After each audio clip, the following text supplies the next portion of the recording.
Graça e paz, queridos. Bom dia. Não posso nem dizer que eu estou com frio na barriga. Tá mais pro Antártida inteira, mas tudo bem. O nosso texto de hoje, dando sequência aos nossos textos, é Lucas, capítulo 1, a partir do versículo 57.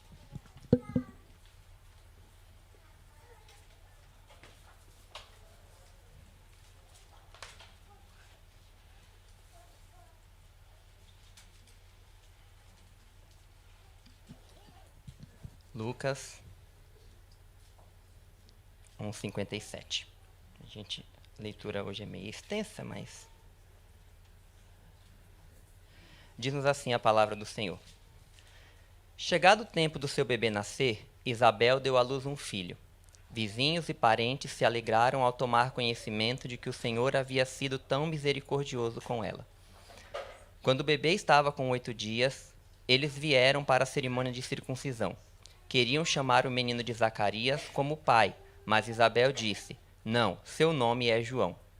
Então eles lhe disseram: "Não há ninguém em sua família com esse nome." E com gestos perguntaram ao pai como queria chamar o bebê. Ele pediu que lhe dessem uma tabuinha e, para a surpresa de todos, escreveu: "Seu nome é João." No mesmo instante, Zacarias voltou a falar e começou a louvar a Deus. Toda a vizinhança se encheu de temor e a notícia do que havia acontecido se espalhou por toda a região montanhosa da Judéia. Todos que ficavam sabendo meditavam sobre estes acontecimentos e perguntavam: "O que vai ser esse menino?" Pois a mão do Senhor estava sobre ele. Então seu pai Zacarias ficou cheio do Espírito Santo e profetizou: "Seja bendito o Senhor, o Deus de Israel, pois visitou e resgatou seu povo. Ele nos enviou poderosa salvação da linhagem real de seu servo Davi, como havia prometido muito tempo atrás por meio de seus santos profetas. Agora seremos salvos de nossos inimigos e de todos que nos odeiam. Ele foi misericordioso com nossos antepassados ao lembrar-se de sua santa aliança, o juramento solene que fez com o nosso antepassado Abraão. Prometeu livrar-nos de nossos inimigos para o servirmos sem medo, em santidade e justiça enquanto vivermos. E você, meu filho, será chamado profeta do Altíssimo, pois preparará o caminho do Senhor, dirá a seu povo como encontrar salvação por meio do perdão de seus pecados. Graças à eterna misericórdia de nosso Deus, a luz da manhã, vinda do céu, está prestes a raiar sobre nós, para iluminar aqueles que estão na escuridão e na sombra da morte, e nos guiar aos caminhos da luz." João cresceu e se fortaleceu em espírito, e viveu no deserto até chegar o tempo de se apresentar ao povo de Israel. Amém. Essa é a nossa leitura oficial, né, dando sequência ao texto de Lucas. E eu comentei com o Cris na semana passada que eu ia fazer um acréscimo no texto depois que ele pregou, que é o texto de Filipenses 3, que diz assim: "Não me canso de vos dizer as mesmas coisas e é segurança para vós." Porque há uma probabilidade alta de você ouvir algumas coisas que você ouviu na semana passada, mas eu até falei para o Cris assim, quando ele terminou de pregar semana passada, eu falei: "Cris, você pregou 70% do sermão da semana que vem." Eu falei para ele assim: "Mas eu não vou mudar porque eu tenho certeza que foi isso que Deus falou comigo. Então, descansa aí o seu coração. Se você não estava, você ouviu pela primeira vez. Se você estava, lembre-se de Paulo, que a palavra do Senhor não é um problema ouvir de novo as mesmas coisas, é uma segurança de Deus para o nosso coração." Eu não vou seguir a ordem cronológica do texto, então a gente vai começar um pouquinho mais adiantado, depois a gente volta para o início do texto. Quando a gente lê esse texto, né, tá toda a história de João Batista. Se você não ouviu a pregação anterior de João Batista, quando fala que ele começou a falar, é porque quando Deus se manifestou a Zacarias, ele estava no templo, um anjo de Deus lhe deu uma notícia de que ele e a sua esposa, que já eram idosos, seriam pais. Deus cura a esterilidade de Isabel, e aí Zacarias não crê, e porque ele não crê, ele fica mudo. Então, todo o tempo da gestação, Zacarias passou sem falar. E aí agora, quando o bebê nasce, e quando ele diz qual é o nome do bebê escrito na tabuinha, ele volta a falar. Só para contextualizar, se alguém não conhece o texto anterior. Quando a gente olha para esse texto, a primeira coisa que eu queria que a gente pensasse nesta manhã é que é Deus quem nos dá a nossa identidade. Aí você vai dizer assim: por que eu estou falando isso? Porque a sociedade costuma dizer para nós o que é o padrão para você ter uma identidade. A identidade hoje na sociedade é baseada, construída em cima daquilo que a gente tem ou daquilo que a gente faz. E a Bíblia nos diz que a nossa identidade é em cima do que Jesus fez. A nossa identidade é sermos filhos de Deus.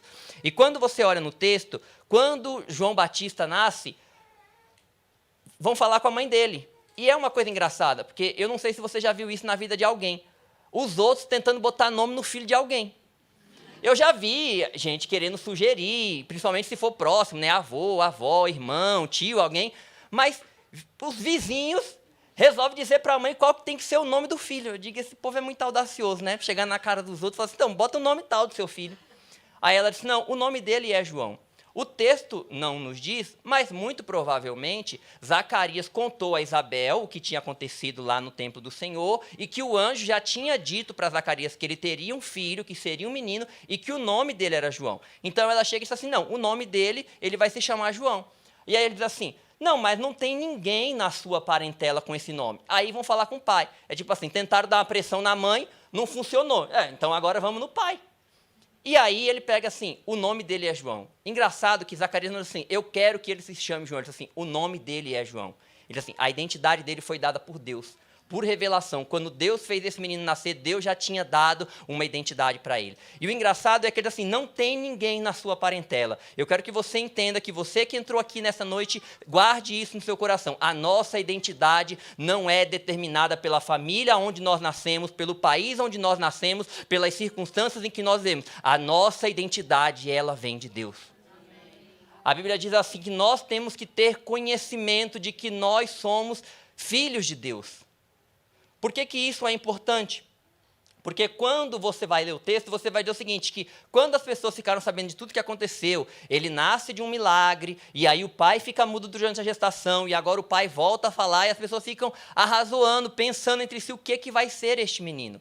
E no decorrer da nossa vida a gente vai conviver muito com isso. Talvez trazendo dos nossos pais, ou dos nossos cônjuges, ou até mesmo dos nossos próprios corações. A gente fica criando expectativas sobre a nossa vida. O que é que o meu filho vai ser quando ele crescer? O que é que eu posso ser? Como é que vai ser a minha carreira quando eu entrar na faculdade? Como é que vai ser a minha vida? E eu quero desafiar você nesta noite a entrar na presença de Deus e buscar descobrir no Senhor quais são os propósitos de Deus para a sua vida. As pessoas que arrazoavam acerca do que João Batista viria a ser, acerca da sua identidade, elas não conseguiam entender, não sabiam aquilo porque elas não estavam com uma conexão direta com Deus. O pai sabia que ele era João. O pai sabia que ele era profeta. O pai vai cantar depois no cântico de Zacarias, ele profetizando assim, e tu, meu filho, será profeta do Altíssimo.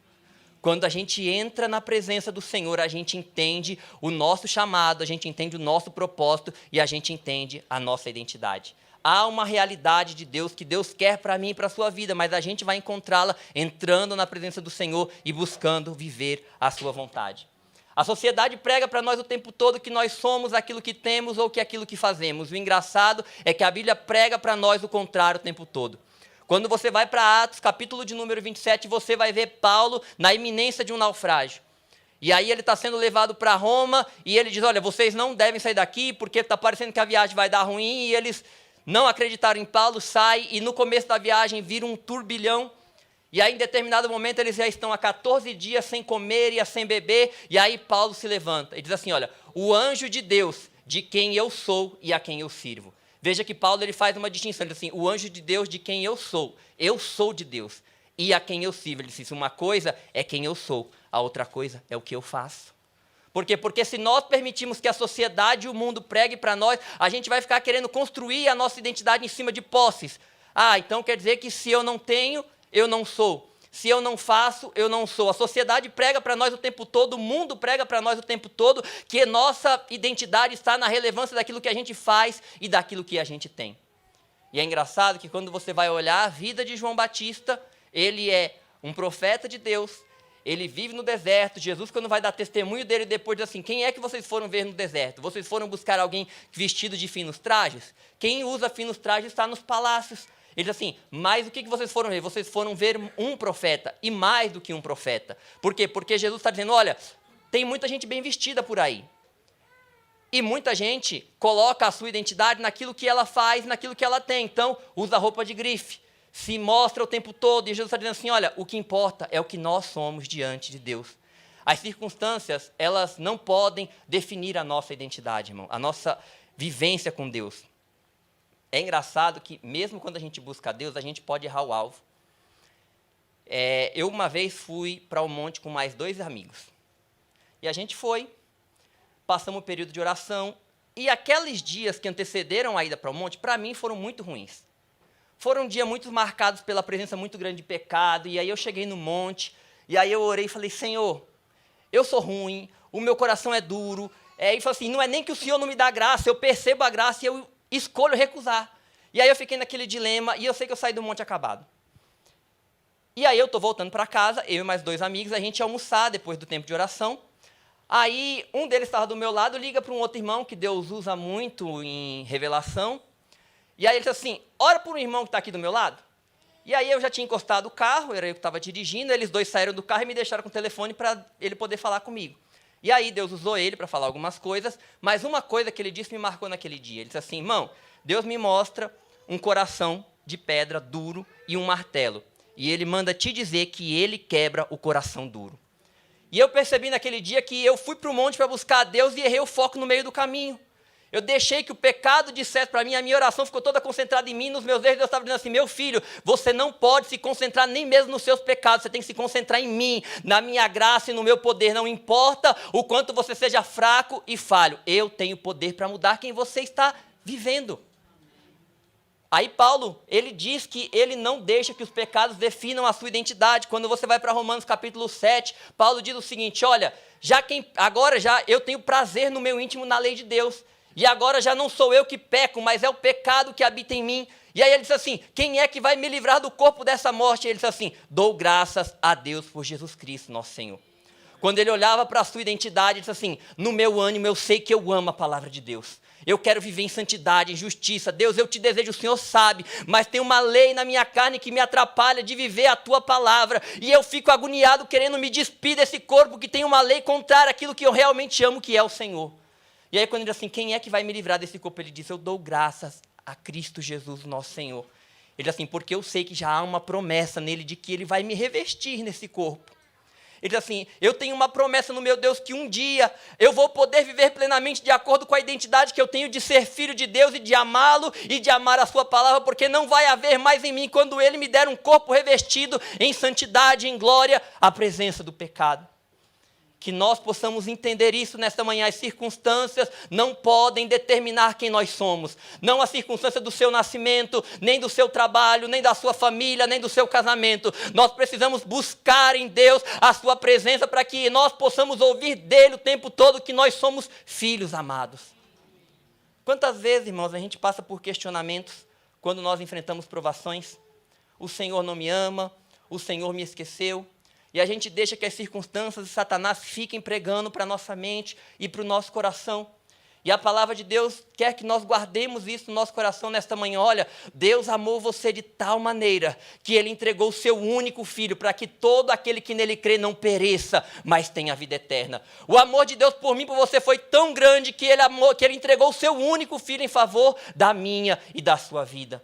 Quando eu olho para a vida de João Batista, e eu vejo o nascimento de João Batista, eu vejo Deus dizendo, olha, vocês precisam confiar na identidade que eu dei para vocês. As pessoas ficavam pensando, não tem ninguém na parentela. Não, mas com seu histórico familiar, a sua vida vai ser desse jeito. Eu não estou dizendo, irmão, que os ambientes não podem nos influenciar. A palavra do Senhor nos diz assim, as más conversações corrompem os bons costumes. Mas cabe a nós, voltando na mensagem da semana passada, vivermos de tal forma que sejamos cheios do Espírito Santo, para que o mundo não pregue para nós na nossa vida e as circunstâncias não preguem para nós na nossa vida mais do que a palavra de Deus para o meu e para o seu coração. O segundo ponto que eu quero que a gente guarde no nosso coração é que Deus, Ele é a nossa satisfação. Quando você começa a ler o texto, você vai ver o seguinte, que os vizinhos se alegraram ao tomar conhecimento de que o Senhor havia sido tão misericordioso com ela. Veja, Lucas podia ter escrito o seguinte, eles ficaram felizes porque Deus curou ela da esterilidade. Eles ficaram felizes porque Deus tirou dela o opróbrio que ela tinha diante da nação de Israel. Se você não sabe, na nação de Israel era muito comum assim que a bênção era vista sobre a família, sobre a mulher dar filhos. Então, era como visto como uma maldição, uma mulher que não podia gerar filhos. E Isabel já era velha, Zacarias já era velho, já eram velhos, os dois, e não tinham filhos. O Lucas poderia ter escrito sobre o que a vizinhança poderia ter dito acerca deles por causa das circunstâncias. Mas Lucas fez questão de registrar que eles ficaram felizes pelo que Deus é. Eles ficaram felizes ver que Deus era misericordioso. Quando a gente olha para as circunstâncias da vida e a gente passa por elas, existem duas formas da gente viver em meio às circunstâncias. A gente pode viver satisfeito ou a gente pode viver insatisfeito. E a satisfação do nosso coração não depende das circunstâncias, irmãos. Elas dependem do quanto a gente está satisfeito com Deus. Então, se nesta manhã você entrou aqui e o seu coração tem gritado por causa das circunstâncias e insatisfação diante de Deus, eu quero dizer para você que a palavra de Deus nos diz que o nosso coração insatisfeito mostra um coração orgulhoso que habita dentro de nós. Quando você lê Ezequiel, capítulo 28, 17, diz assim: seu coração tornou-se orgulhoso por causa da sua beleza, e você corrompeu a sua sabedoria por causa do seu esplendor. Por isso eu o atirei à terra, fiz de você um espetáculo para os reis. Você que dizia no seu coração, Isaías 14, subirei aos céus, erguerei o trono acima das estrelas de Deus, eu me assentarei no monte da Assembleia, no ponto mais elevado do Monte Santo, subirei mais alto do que as altas nuvens, serei como o Altíssimo. Essas duas passagens falam a respeito de Satanás, para que a gente possa ver que não são as circunstâncias que causam a insatisfação do nosso coração, que o problema quando nós vivemos insatisfeitos é porque o nosso coração não está satisfeito em Deus. Nós sabemos que Satanás é dito na Bíblia que ele era um anjo formoso e ele tinha toda uma beleza e tinha muita glória dada por Deus, mas ele olhou para tudo que ele tinha, o que ele fez, ele comparou com a de Deus. E ele diz assim: isso aqui é legal, mas o que o Senhor tem é melhor e eu quero o que o Senhor tem. Quando a gente vive insatisfeito, irmão, a gente nunca consegue descansar naquilo que Deus faz, porque a gente fica comparando a nossa vida com os outros. A gente fica imaginando como é que a nossa vida deveria ou poderia ser feita. E sabe por que isso é fruto de um coração orgulhoso? Porque no fundo a gente está dizendo assim: Deus, eu não concordo com o teu governo sobre a minha vida. Eu não concordo com o teu tempo sobre a minha vida. A minha vida deveria estar dessa forma. O Senhor já devia ter trabalhado de outro jeito. O Senhor não deveria ter deixado essa situação. A gente se coloca na posição de Deus e dizendo para Deus como é que a nossa vida deveria estar. Não estou dizendo que a gente não fique triste nas circunstâncias ruins. Não estou dizendo que a gente não fique abatido, não possa entrar em depressão, que a gente não tenha momentos de sofrimento. E não digo para você que a gente não possa entrar em crises, em processos, de quando a gente vive esses processos em Deus. Mas há uma diferença em viver satisfeito no Senhor. Quando a palavra de Deus nos diz acerca de contentamento, ela não dá para nós uma opção. Paulo, falando aos Filipenses capítulo 4, versículo 4, ele diz assim: alegrai-vos sempre. Outra vez vos digo, alegrai-vos. A alegria para nós, irmãos, o contentamento, ela é um mandamento. Então, se nós andamos tristes, isso é fruto do pecado na nossa vida. Eu não estou dizendo de momentos de tristeza, que isso é normal e acontece com as circunstâncias da vida. Mas uma vida como você conhece uma pessoa, ele se diz filho de Deus, cristão, está na igreja e a vida toda dele é tristeza e lamúria, e reclamação e murmuração. Porque isso demonstra um coração orgulhoso que está insatisfeito com aquilo que Deus é, porque na cabeça dessa pessoa, Deus tinha que ser na vida dele de outra forma. Satanás não ficou satisfeito com aquilo que Deus tinha feito. Sabe o que é mais engraçado? Quando você vai para Números, capítulo 21, você vai ver o povo de Israel reclamando do maná. Agora pensa comigo, você está no Egito e você é escravo. Trabalhando de sol a sol, você vive como escravo. Eu sei que é meio difícil de imaginar porque a gente não vive num contexto de escravidão. Mas tenta imaginar um pouco. E aí, Deus se manifesta e diz assim que vai te libertar. Irmão, você imagina a gente presenciando as 10 pragas do Egito. E em meio às 10 pragas, Deus poupando o povo de Israel. E aonde eles moravam não acontecendo nada e a praga se alastrando em todo o Egito. E aí Deus vai e liberta eles com riqueza, porque Deus disse para Moisés que ia fazer eles despojarem os egípcios antes de sair. E aí eles começam a caminhar no deserto. Em determinado momento eles estão encurralados entre Piairote, o Mar Vermelho, e o exército do faraó vindo atrás deles. E aí Deus vai lá e abre o Mar Vermelho. Irmão, eu estava pensando nisso em casa, na ilustração, eu fiquei pensando, o nosso teto aqui é baixo, né? Deve ter uns 2,5 metros. Mas imagina se isso aqui fosse um rio, e a Bíblia diz assim, que eles passaram um muro de água à direita e à esquerda. Você consegue imaginar isso, irmão? Um rio, e você vai atravessar, e tem um muro de água. Você está passando aqui, tem uma muralha de água, você vendo a água parada. E aí eles passam por aquilo, o exército de Faraó é afogado no Mar Vermelho quando Deus fecha as águas, e eles entram no deserto. E aí eles começam a ter sede, e aí Deus faz brotar água no deserto. E aí eles chegam num lugar que tem fontes de água, mas a água é imprópria para beber, porque ela é amarga. Deus vai lá e transforma a água em água doce e eles podem se saciar. E aí agora eles estão com fome, e Deus faz o maná cair do céu. Irmão, todo dia o maná caía. Eles levantavam de manhã, iam lá e recolhiam, e tinham a provisão para o dia todo. É muita glória ver tudo isso, viver tudo isso com Deus. Aí Números capítulo 21 mostra ele dizendo assim, olha, a gente não suporta mais essa comida miserável, esse vil maná. E aí eu pergunto para mim e para você, quantas vezes a gente não fez como o povo do deserto, porque a gente costuma olhar para ele e dizer assim, esse povo é um monte de incrédulo. Mas quantas vezes a gente ficou falando, Senhor, manda provisão, e aí Deus vai mandando de pouquinho, no início você se alegra, depois você fala, Deus, eu não aguento mais provisão. Provisão todo dia, eu não quero provisão, Senhor, eu quero abundância. Manda muito, Jesus, para eu não precisar, porque o nosso coração não quer descansar em Deus, a gente quer autonomia, a gente quer abundância para descansar nas coisas. Ele diz assim, o coração de vocês precisa descansar em mim. É nele que tem que estar a nossa satisfação. Não importa, irmão, qual seja a circunstância, se ela seja boa ou ruim, a gente, se não estiver satisfeito em Deus, a gente vai murmurar. Sabe por que eu digo isso? Porque a Bíblia diz que o texto diz que os vizinhos ficaram alegres. E aí é o contraponto do que eu estou falando, porque sabe como seria Zacarias e Isabel, se eles não estivessem satisfeitos no Senhor? Ia ser assim. Zacarias recebeu a mensagem, recebeu um filho. E veja, o texto, o Cris já pregou isso, né? Que o anjo disse para ele, o Senhor ouviu as tuas orações. Então ele pediu um filho. Aí agora ele teve o filho. E uma das possibilidades, você vai ver que a gente leu no versículo 80, que João, ele cresceu no deserto, ele viveu no deserto.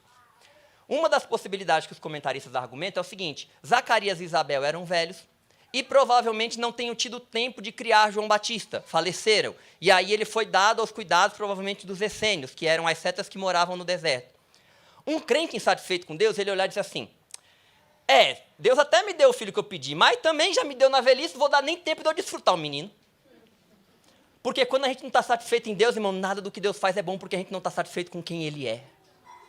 Se Zacarias e Isabel não tivessem satisfeito em Deus, sabe o que Isabel podia pensar? A gente ouviu na semana passada, Isabel está lá, grávida de João Batista, e aí chega Maria, grávida de Jesus. E ela diz assim, o menino se mexeu, eu fui cheio do Espírito Santo quando a mãe do meu senhor entrou. Ela fala assim, ser mãe de um profeta é bênção. Ser mãe daquele que vai preparar o caminho do Salvador é bênção. Mas eu podia ser a mãe do Salvador, né? Porque quando a gente não está satisfeito em Deus, não importa as circunstâncias. Elas sejam boas ou ruins, sempre vai estar ruim, porque enquanto o nosso coração não descansar em Deus, a gente não encontra paz na vida, irmãos. E há um chamado do Senhor para nós nesta manhã, para que nós possamos aprender a se alegrar em Deus.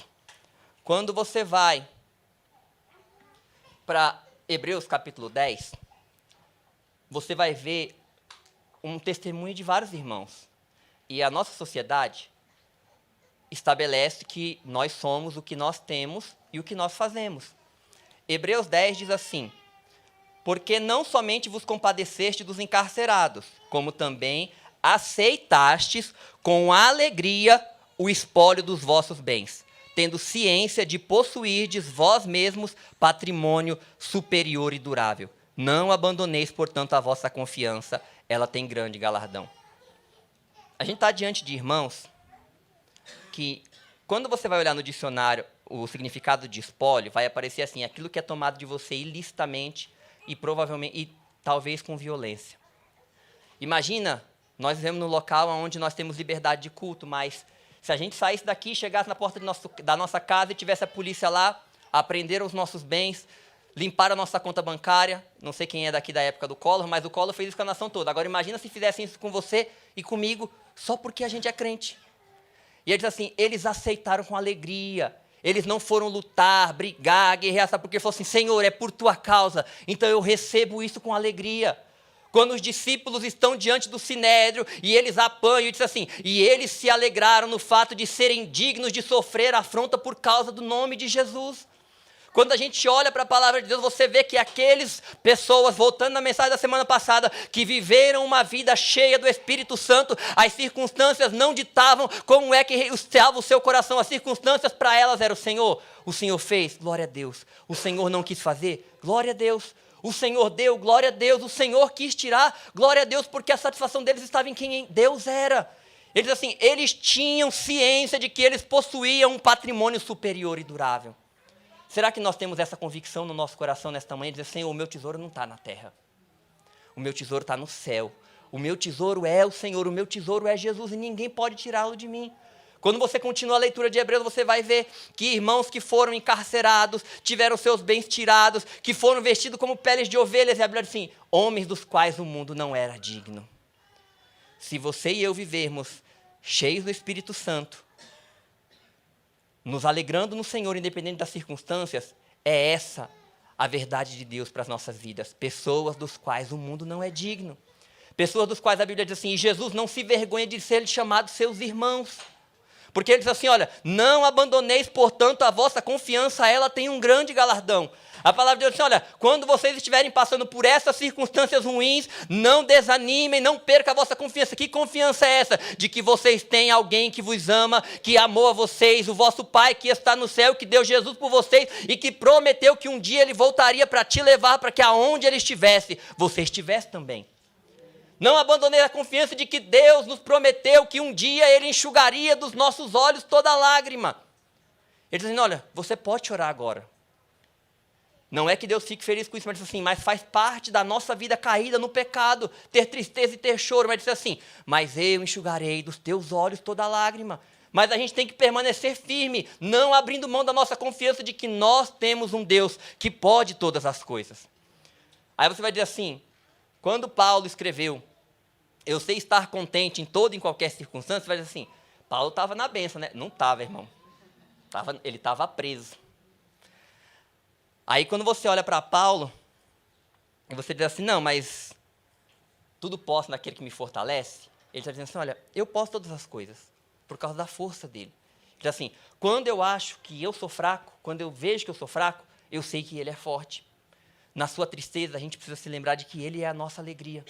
Nas nossas perseguições, nós temos que lembrar que ele é o nosso consolador. Na nossa falta, nós temos que lembrar que ele é a nossa provisão. Eu não sei se para você aqui já faltou comida alguma vez na sua mesa, mas faltou na de Paulo. Quando ele está dando testemunho dos sofrimentos que ele passou, ele diz assim, em jejuns muitas vezes e em fome. Ele faz uma separação entre jejum e fome. Jejum é quando você passa fome por vontade própria. Fome é quando você quer comer e não tem o que comer. No evangelho, que muitos pregam no dia de hoje, vai dizer assim, não, se você passou fome, que Deus é esse que deixa você passar fome. Ou, na melhor das hipóteses, se a culpa não foi em Deus, vai ser em você, né? Não, você deve estar em pecado, porque Deus está deixando faltar comida na sua casa. E aí, Paulo, um dos homens de que se tem notícia, pelo menos, de que talvez tenha sido um dos maiores homens, falando em termos de maturidade, de estatura espiritual, disse assim, Deus me deixou passar fome. Ele disse assim, mas eu tudo posso naquele que me fortalece. Que eu e você possamos sair daqui nessa manhã dizendo, Senhor, que as circunstâncias não dominem o estado do meu coração. Eu vou estar triste, mas satisfeito no Senhor. Eu posso estar abatido, mas satisfeito no Senhor. Ele diz assim, olha, em tudo somos atribulados, mas não angustiados, perplexos, mas não desanimados, perseguidos, mas não desamparados, abatidos, mas não destruídos. Ele está dizendo assim, olha, há consequências que vêm sobre a minha mente e o meu coração nos momentos em que eu estou em tamanha angústia, mas isso não define o estado da minha alma, porque ela está descansada em Deus. O mundo valoriza as posses, a relevância daquilo que você faz. E aí você olha para a palavra de Deus e o tempo todo, irmão, ela está pregando para a gente, dizendo assim, olha, não é do jeito que o mundo te ensina. Tiago, capítulo 1, diz assim, o irmão que é pobre tem motivo para se orgulhar porque ele é digno de honra, e o que é rico deve se orgulhar porque ele é insignificante, porque ele murchará como a flor do campo. Está dizendo, olha, aquilo que o mundo valoriza, Deus está dizendo, é insignificante, não vale nada. Porque às vezes a gente deixa o mundo pregar para a gente e a gente começa a dar valor para aquilo que o mundo está valorizando. E Deus diz assim para você, o nosso valor é Deus, Ele é a nossa alegria, Ele é o nosso contentamento. Quando a gente não consegue se alegrar no que Deus faz, irmãos, isso denuncia o nosso coração orgulhoso. Eu me lembro, eu nasci numa igreja pentecostal, e aí eu gosto de dizer para meus amigos que eu continuo penteca até o tutano. Mas a gente é ensinado a buscar batismo no Espírito Santo, né? E na igreja pentecostal, o batismo no Espírito Santo é evidenciado pelo falar em línguas estranhas. Se você tiver alguma dúvida sobre isso, você pode perguntar para o Cris depois do culto. Ou você pode vir para o CFB, que a gente está estudando sobre dons espirituais, e nas outras aulas a gente vai abordar o assunto. Mas a verdade é, eu comecei a aceitar Jesus, comecei a buscar o batismo no Espírito Santo. Minha tia já era crente. E no decorrer do processo, ela resolveu dar uma passeada no mundo. Foi-se embora. E a gente tinha reunião de oração todo dia. Lá no interior, eu tinha 15 anos de idade. Não tinha ensino médio de dia. Então, eu tinha que estudar à noite. Então, todo dia estava eu lá na consagração. 30, 40 minutos de oração. Aí você vai dizer assim, irmão, isso é mentira. Novo convertido não ora 30, 40 minutos. Pentecostal ora, irmão. Pentecostal ora porque a gente recebe uma técnica santa. A gente é ensinado. Ele diz assim, você vai orar, dobra o seu joelho. Porque pentecostal raiz, né? Meu pastor tinha 64 anos no ano 2000. Então, você imagina. Dobra o joelho e ora. Quando você não tiver mais o que falar, você fica dando glória a Deus e aleluia.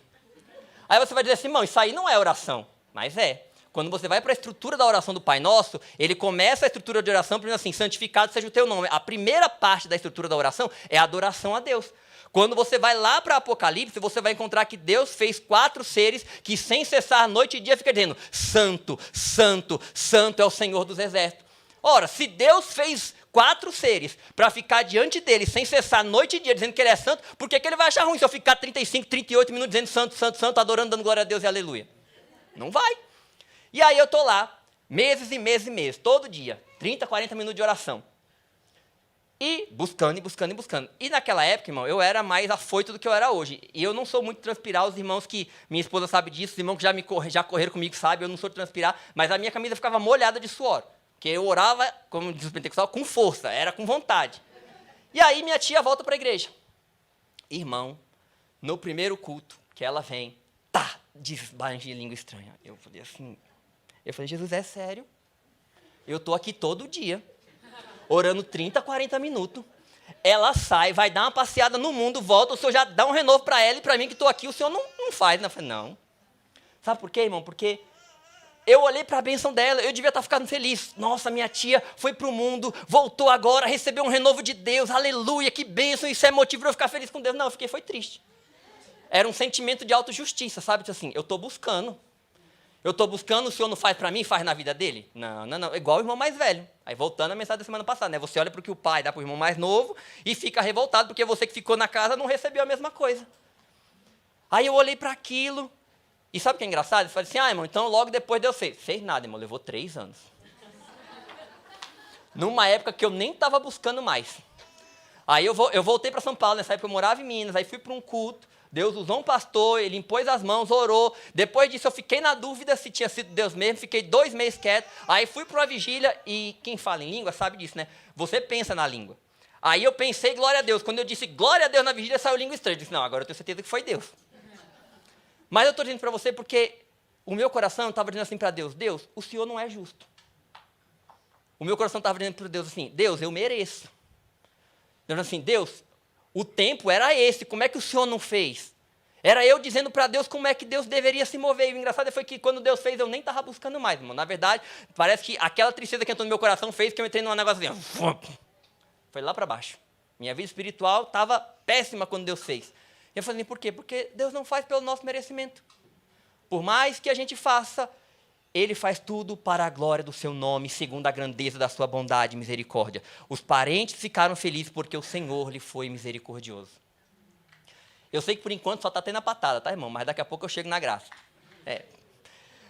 Quando você olha para a experiência de Zacarias, irmãos, a Bíblia diz assim, e Zacarias, cheio do Espírito Santo, profetizou.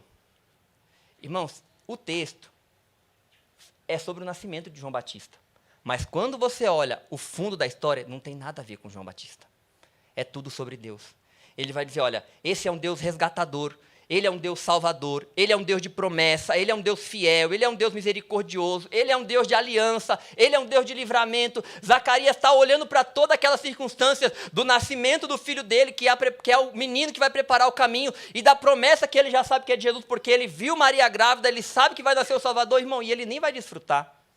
Ele já é velho. Provavelmente ele nem criou João Batista. João Batista e Jesus tinham a mesma idade. Ele diz assim, olha, eu estou vendo o que Deus vai fazer. Não é para mim, mas eu estou feliz, porque o Senhor é misericordioso. Eu não vou viver isso, não é para mim, mas tem alguém que vai viver, e eu estou feliz, porque o Senhor vai fazer alguém viver isso. Zacarias, ele olha para toda a realidade da salvação, ele diz assim, eu fico feliz, porque o Senhor se lembrou dos nossos antepassados lá atrás, e o Senhor foi misericordioso. No grego, a palavra misericordioso é coração na miséria. E sabe o que é engraçado? Quando a gente fala de misericórdia, assim, Deus faz sem a gente merecer. Porque quando você olha a história do povo de Israel, você diz assim, como homem, dá uma falar assim, para que Deus vai cumprir? Ô raça de povo ruim. Abraão até foi fiel. Davi foi, Isaac foi. Mas quando você começa a olhar de um parte para frente, irmão, você não salva 1%, talvez 0,01% você não salva. É um monte de tranqueira, uma atrás da outra. E aí ele diz assim, o Senhor foi misericordioso com os nossos antepassados. Ele se lembrou das promessas. Nós cantamos hoje Deus de aliança.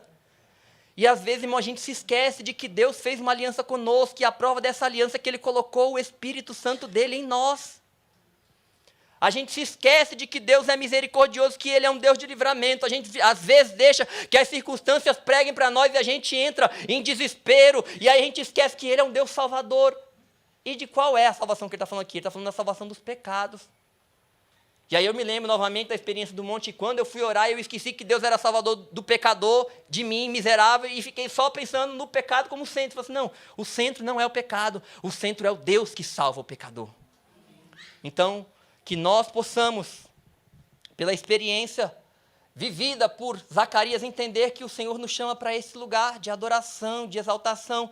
Mas como na mensagem da semana passada, a gente não vai conseguir viver isso se nós não formos cheios do Espírito Santo. Eu e você não vamos conseguir estar satisfeitos em Deus quando o mar estiver revolto, quando o navio estiver afundando, quando tudo estiver acabando, quando a enfermidade chega, quando a morte chega, se nós não formos cheios do Espírito Santo.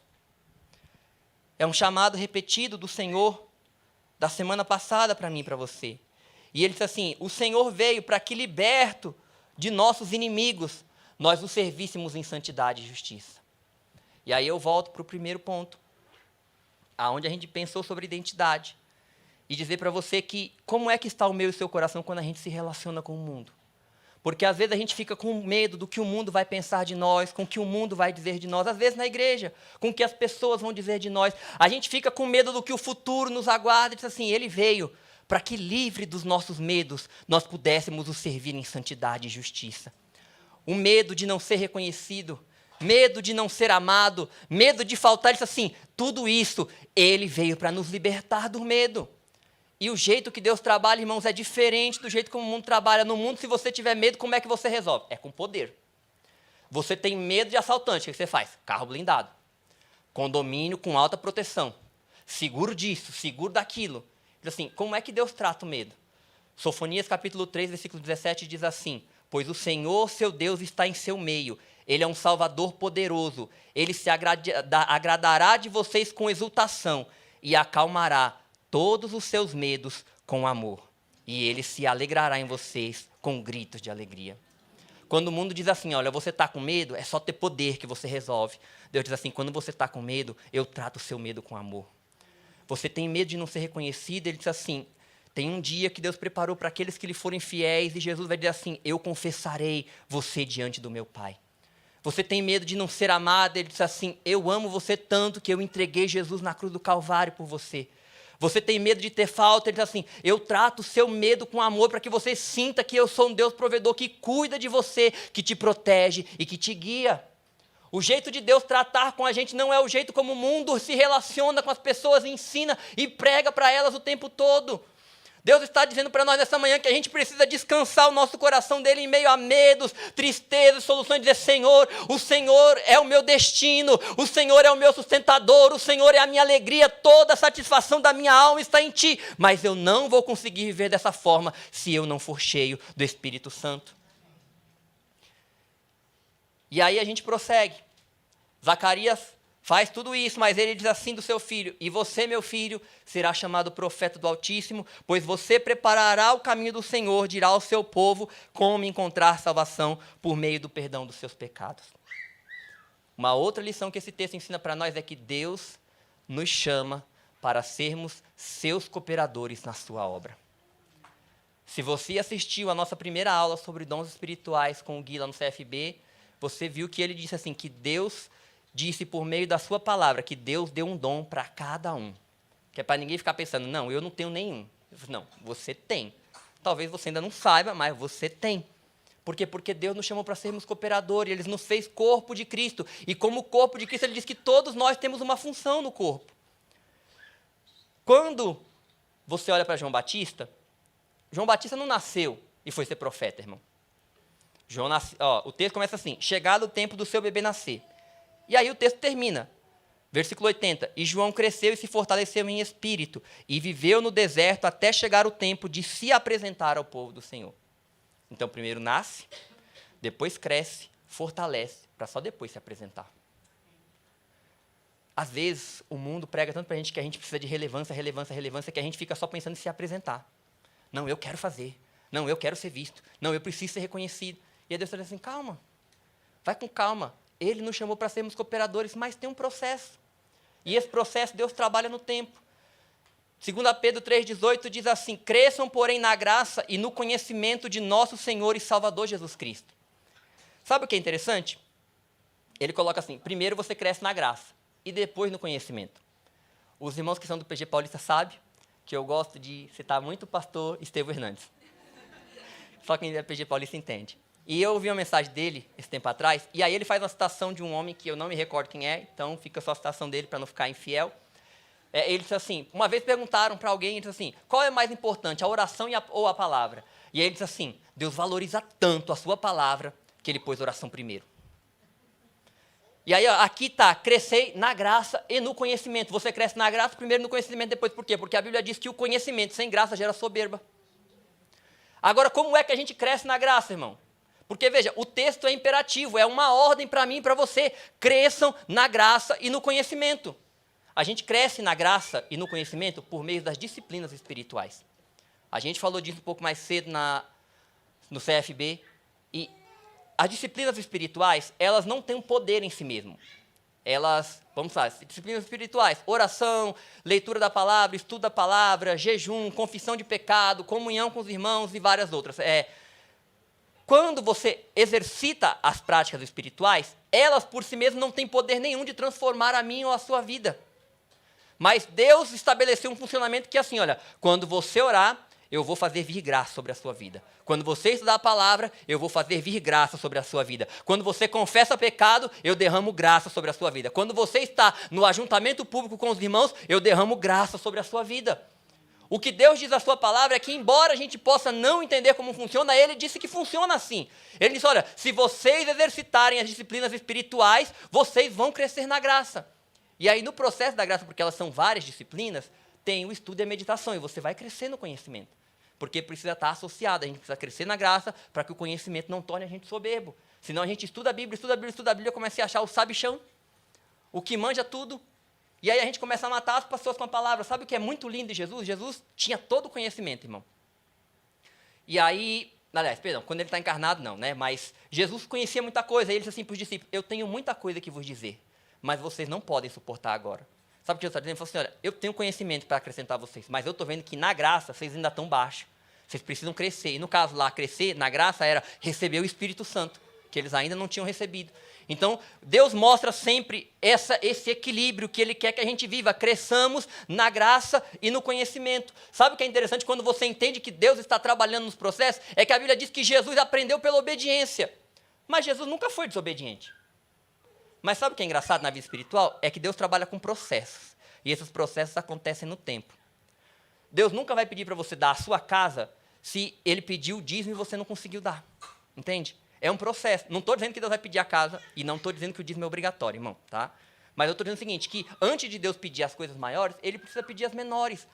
Quando o povo sai do Egito, Deus diz assim, que não conduziu eles pelo caminho dos filisteus, porque eles iam ver a guerra e podiam ficar com medo e querer voltar para trás.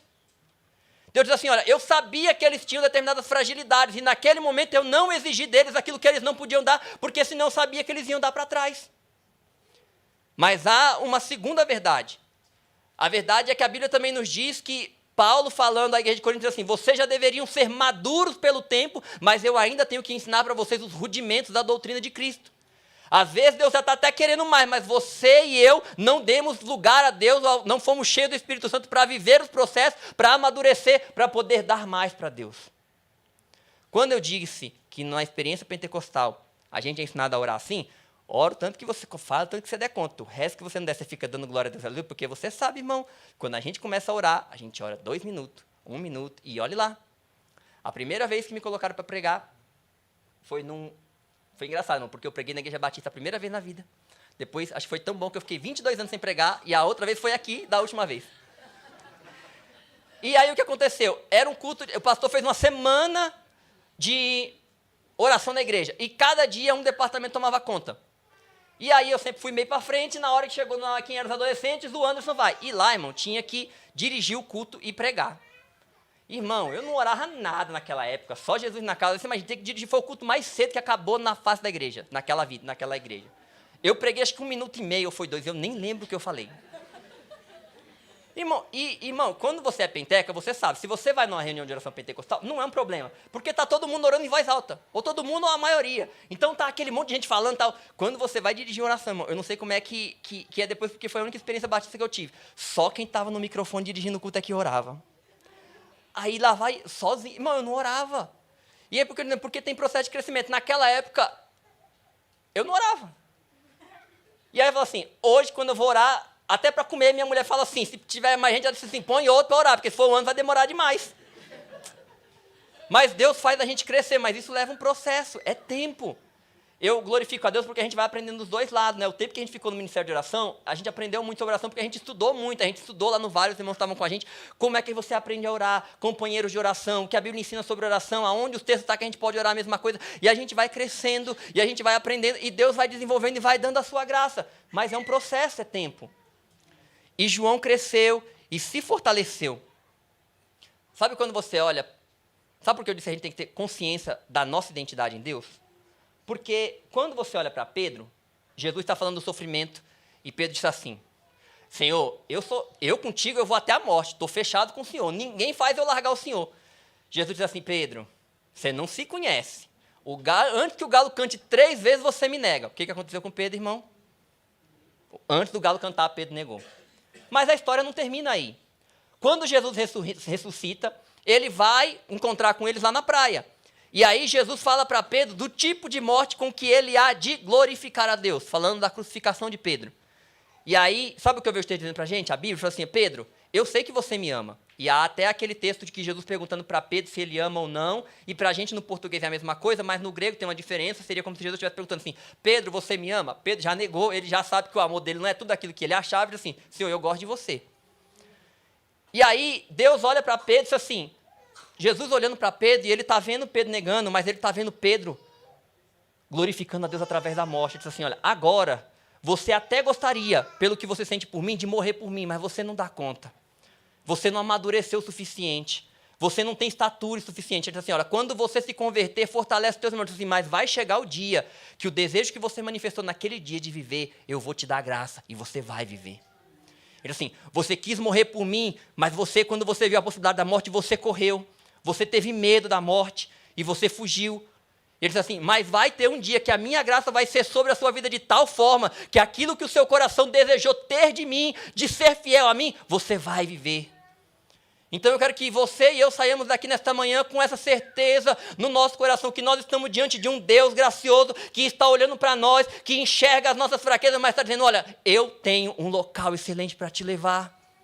Um local onde você vai poder amadurecer, onde você vai poder florescer para a glória de Deus, porque o texto diz assim, e João cresceu e se fortaleceu em espírito e viveu no deserto até chegar o tempo de se apresentar ao povo de Israel. Porque, irmãos, às vezes a gente tem a vontade, e às vezes a gente não tem o tempo. Quando você olha para Moisés, mostra que Moisés tentou dar um jeito na situação dos israelitas, vocês não lembram? Ele vê um egípcio brigando com o israelita, ele vai e mata o israelita. E aí o texto não diz nada, mas você vai para Atos, e Atos diz assim, e Moisés cuidava que os seus irmãos entenderiam que Deus queria livrá-los por meio dele. No coração de Moisés estava assim, não, eu estou olhando circunstâncias, eu cresci no palácio, eu aprendi as leis egípcias, eu sei a língua, eu sou versado, eu posso entrar aqui e ali. Ele olhou para tudo aquilo que Deus tinha feito na história dele e disse assim, eu estou entendendo que Deus está mostrando, sinalizando para mim que Ele quer me usar como libertador, como um caminho para libertar o povo de Israel. Mas qual era o problema? Ele não estava amadurecido, não era o tempo de Deus. E ele diz assim, e os seus irmãos não o reconheceram. Aí Moisés vai para o deserto, fica lá 40 anos.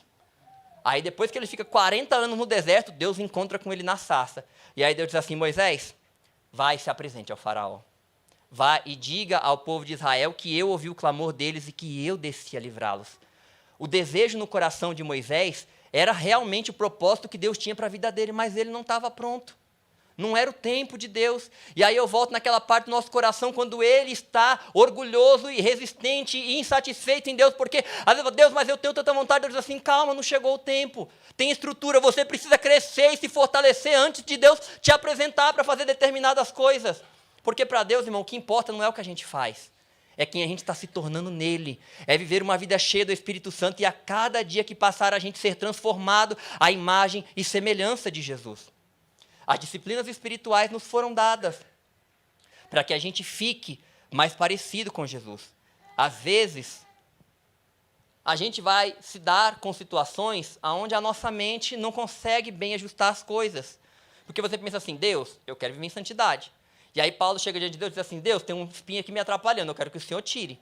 E ele diz assim, orei 3 vezes ao Senhor e o Senhor me respondeu, Paulo, a minha graça te basta, porque o meu poder se aperfeiçoa na fraqueza. E aí, voltando no ponto em que a gente falou acerca de nós sermos satisfeitos em Deus, quando a gente é satisfeito em Deus, a gente aprende a valorizar os processos de Deus na nossa vida. E a gente se alegra nos processos de Deus, não porque as coisas estão acontecendo, irmão, porque se você perde alguém que você ama, você não vai ficar feliz por isso. Se você ficou desempregado, se você descobriu uma doença incurável, ninguém vai ficar feliz com uma situação dessa.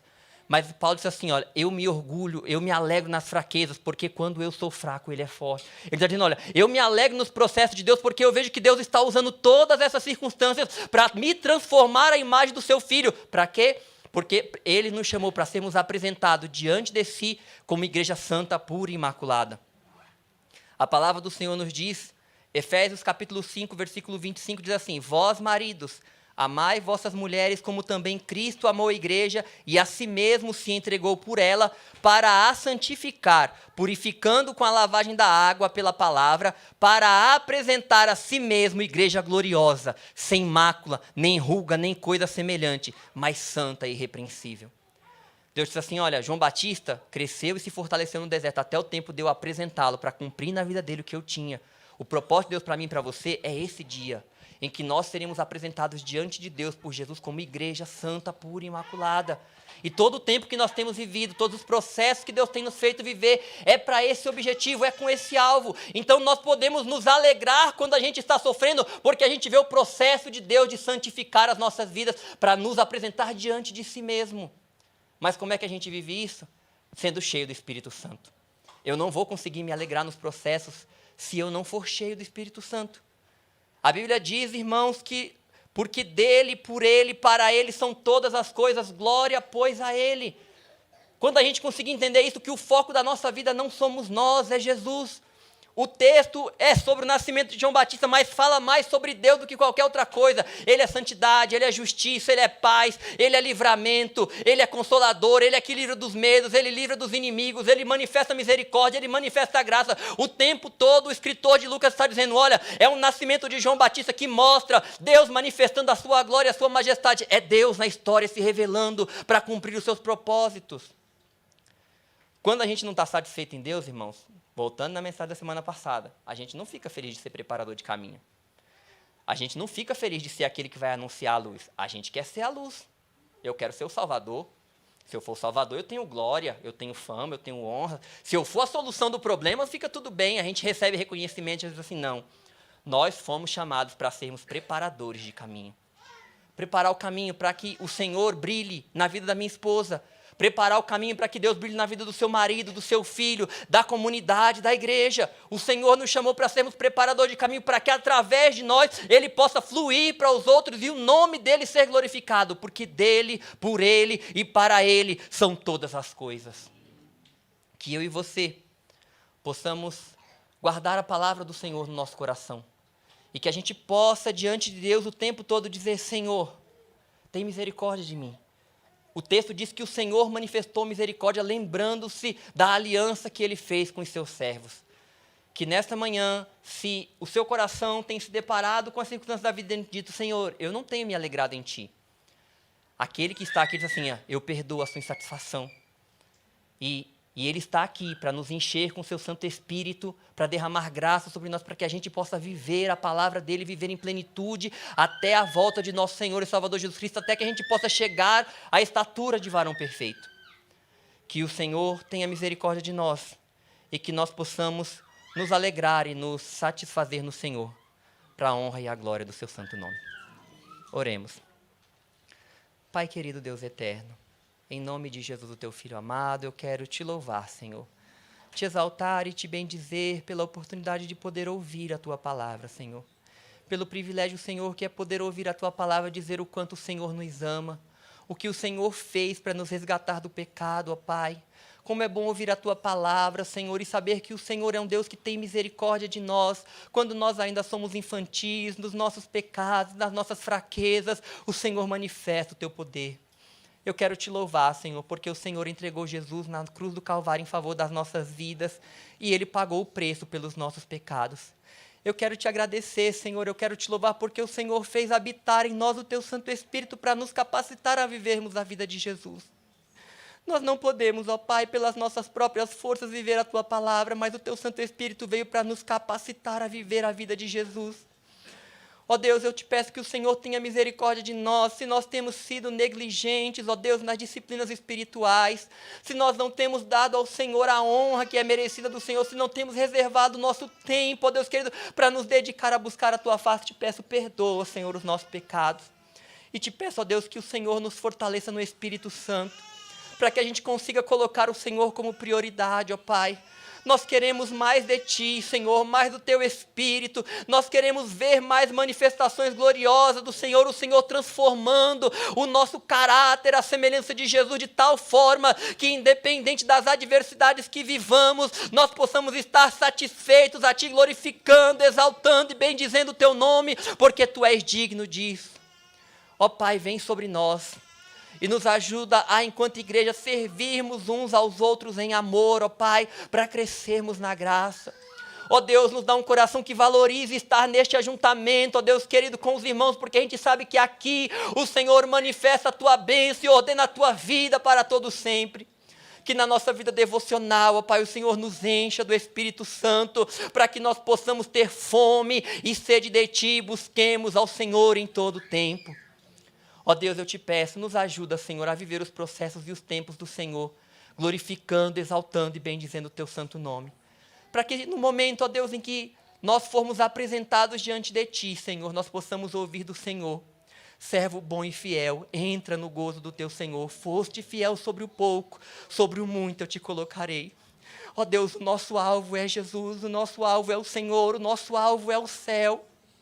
Ó Deus, que essa verdade esteja sempre na nossa mente, no nosso coração, olhando para Jesus, autor e consumador da nossa fé, que a convicção de que um dia o Senhor vai enxugar dos nossos olhos toda lágrima, que um dia o Senhor vai tirar de nós essa natureza pecaminosa e nós poderemos Te adorar, Te exaltar e Te bendizer em espírito e em verdade para sempre. Ó Deus, sem mais entristecer o Senhor com os nossos pecados, sem mais nos entristecermos com os nossos pecados, sem entristecermos os nossos próximos com os nossos pecados. Ó Pai, ó Deus, Maranata, ora vem Senhor Jesus, vem sobre nós, ó Pai, que seja feito o Teu reino e a Tua vontade, nas nossas vidas, nas nossas casas, nos nossos lares, venha o Teu reino, seja feita a Tua vontade, ó Pai, que na nossa vida, na nossa casa, aqui na terra como ela é feita no céu, para a honra, louvor, exaltação e a glória do Teu nome, ó Pai. Nós somos teus, Senhor, não deixe que o nosso coração se esqueça disso, e quando ele esquecer, que a nossa mente pregue, levando todo o nosso pensamento cativo a Cristo. Ele é o nosso Senhor, Ele é o nosso amado, Ele é o nosso destino, Ele é o nosso Salvador, Ele é o nosso provedor, Ele é um Deus de aliança, um Deus de promessa. Prometeu que voltaria para nos buscar, para nos levar, para que aonde Ele estivesse, nós estivéssemos com Ele. Ó Deus, como é bom saber que há um tempo e um lugar preparado para estarmos contigo, onde nada vai poder mais afetar a nossa comunhão contigo, ó Pai.